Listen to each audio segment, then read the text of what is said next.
আসসালামু আলাইকুম রহমতুল্লাহ। কেমন আছেন সকলেই? আশা করি সকলেই ভালো আছেন। দেশ ও প্রবাসের সকল ভাই বোনেদের জন্য একটি মহা গুরুত্বপূর্ণ আপডেট নিউজ আপনাদের মাঝে নিয়ে এসেছি। এখনকার নিউজটি ব্যাংক গ্রাহকদের জন্য অতীব গুরুত্বপূর্ণ। আমরা আশঙ্কায় দিন কাটাচ্ছি ব্যাংকের বর্তমান পরিস্থিতি বিবেচনায়। সেই বিষয়টি নিয়েই এখনকার আলোচনা।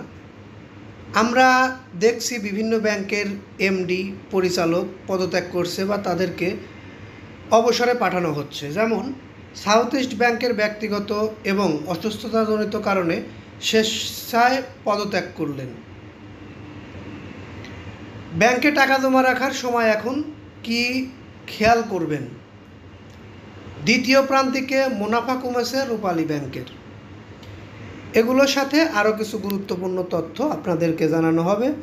একটু ধৈর্য সহকারে পুরো নিউজটি শুনলে বিস্তারিত বুঝতে পারবেন। আমরা দেখেছি ইসলামী ব্যাংকের এমডিও পদত্যাগ করেছেন। তিনি পদত্যাগ না করার জন্য বাংলাদেশ ব্যাংকের গভর্নর ডক্টর আহসান এইচ মনসুরের কাছে গিয়েছিলেন, কিন্তু তার সাথে সে দেখা করতে পারেনি। সাউথ ইস্ট ব্যাংকের ব্যক্তিগত এবং অসুস্থতাজনিত কারণে স্বেচ্ছায় পদত্যাগ। উনি স্বেচ্ছায় পদত্যাগ করলেন। ব্যাংকে টাকা জমা রাখার এখন মুখ্য সময়। কি খেয়াল রাখবেন টাকা জমা রাখতে? দ্বিতীয় প্রান্তিকে মুনাফা কমেছে রূপালী ব্যাংকের। এগুলো আমরা সবাই মোটামুটি জানি বা সবসময়ই নিউজে বলা হয়। এখন যে তথ্যগুলো আপনারা জানবেন এগুলো হয়তো সবসময় নিউজে বলাও হয় না বা অনেকেই জানেন না। শুধু জানেন বাংলাদেশে দুর্বল ব্যাংক রয়েছে 10-12টি, সবল ব্যাংক রয়েছে 10টি। বাংলাদেশের ব্যাংকগুলো এখন ভালো অবস্থানে যাওয়ার একটা পর্যায়ে রয়েছে, কিন্তু আসলে মূলত সেটা নয়। আগামী কিছুদিনের মধ্যে 5টি ব্যাংক একীভূত করে সবচেয়ে বড় একটি ইসলামী ব্যাংক তৈরি হবে বাংলাদেশে। এই বিষয়ে নিশ্চয়তা পেয়েছি আমরা গতকালকের একটি নিউজ থেকে।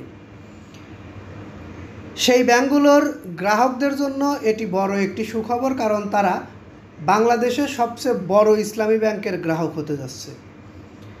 এছাড়াও বাংলাদেশে যতগুলো দুর্বল ব্যাংক ছিল সেই ব্যাংকগুলোকে সাপোর্ট দিয়ে তারল্য সহযোগিতা করে বাংলাদেশ ব্যাংক তাদেরকে উপরের দিকে ওঠানোর চেষ্টা করছে। ধারাবাহিকভাবে তারা ভালো একটা পর্যায়ে আসতে পেরেছে বলে আমাদের কাছে তথ্য রয়েছে।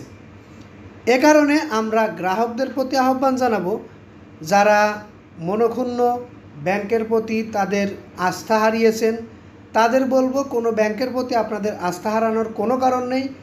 এখন আমরা যতদূর জানতে পেরেছি সব ব্যাংক থেকেই আমানতের টাকা, যে কোনো পরিমাণ টাকা যে কোনো সময় আপনারা তুলতে পারছেন।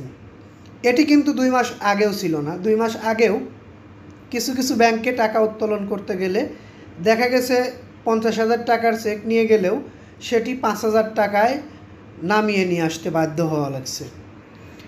এই বিষয়গুলো আমরা দেখতে পেরেছি। বাংলাদেশ সরকার, অন্তর্বর্তী সরকারের প্রধান, অর্থ উপদেষ্টা এবং বাংলাদেশ ব্যাংকের গভর্নর সবাই মিলে এবং ব্যাংকের সকল কর্মকর্তা কর্মচারীদের প্রচেষ্টায়, বিশেষ করে যারা রেমিটেন্স যোদ্ধা রয়েছেন তাদের প্রচেষ্টাই আজকে ব্যাংকগুলো ঘুরে দাঁড়াতে সক্ষম হয়েছে। আমরা বিশেষ করে প্রবাসী ভাইদেরকে আন্তরিক ধন্যবাদ জানাই। তাদের রেমিটেন্সের কারণে অনেক ব্যাংক আজকে ঘুরে দাঁড়াতে সক্ষম। পরিশেষে একটি কথা, কোনো ব্যাংকের গ্রাহকের আস্থা হারানোর কোনো কারণ নেই। সকল ব্যাংকের সকল গ্রাহক ব্যাংকের প্রতি আস্থা রাখতে পারেন এবং আপনাদের হাতে জমানো টাকা নিশ্চিন্তে ব্যাংকে আমানত রাখতে পারেন। এই বলে আমি এখান থেকে বিদায় নেব।